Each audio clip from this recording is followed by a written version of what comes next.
অনেকে বলে যে আসিফ আদনান তরুণদের মাথা নষ্ট করতেছে। কিভাবে করতেছে? সে তার আদর্শ প্রচার করার মাধ্যমে তরুণদের মাথা নষ্ট করতেছে। এইটা হলো আমার আদর্শ। এই যে বললাম, এটা আমার আদর্শ। আমাদের আজাদির আন্দোলনের যে ধারাবাহিকতা, এটা আমার আদর্শ, আর কোনো কিছু না। আমি এখানে দাঁড়ায় যেটা বলি, আমি দরজার পেছনে একই কথাই বলি। আপনাদের মাথা নষ্ট হয়েছে?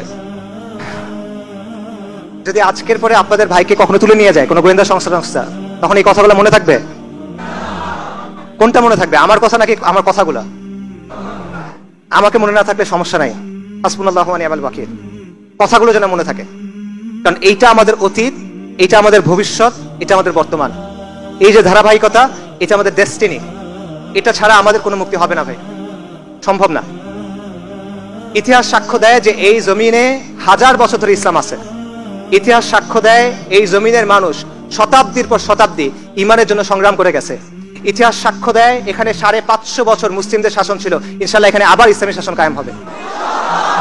আমাদের আজাদির আন্দোলন পূর্ণতা পাবে ইনশাআল্লাহ, এবং এই দিনকে বিজয়ী করা, এটা আমাদের ম্যানিফেস্ট ডেস্টিনি। আমাদের আর কোনো পারপাস নাই এই দিনকে বিজয়ী করা ছাড়া।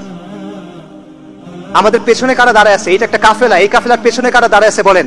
শাহ ওয়ালিউল্লাহ, শাহ জালাল, সৈয়দ আহমেদ শহীদ, তিতুমির, শরীয়তুল্লাহ, মাওলানা উলায়াত আলী, মাওলানা ইনায়াত আলী, আকাবির দেওবন্দ, তারা আমাদের পেছনে দাঁড়ায় আছেন। আর এই কাফেলার শেষ মাথা কোথায় বলেন?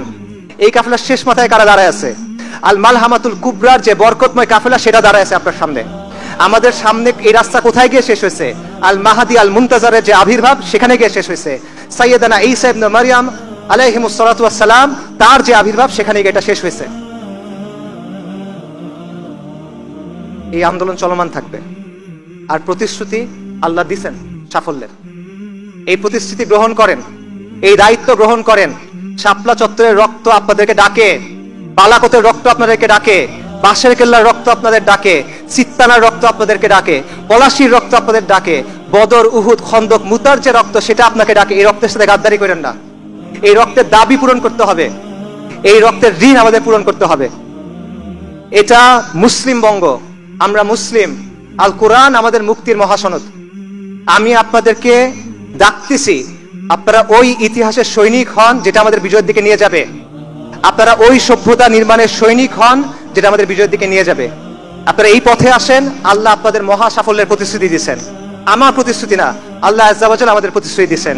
উলাইকা হিজবুল্লাহ, আলা ইন্না হিজবুল্লাহি হুমুল মুফলিহুন। ওয়া মা আলাইনা ইল্লাল বালাগ। আসসালামু আলাইকুম ওয়া রাহমাতুল্লাহ।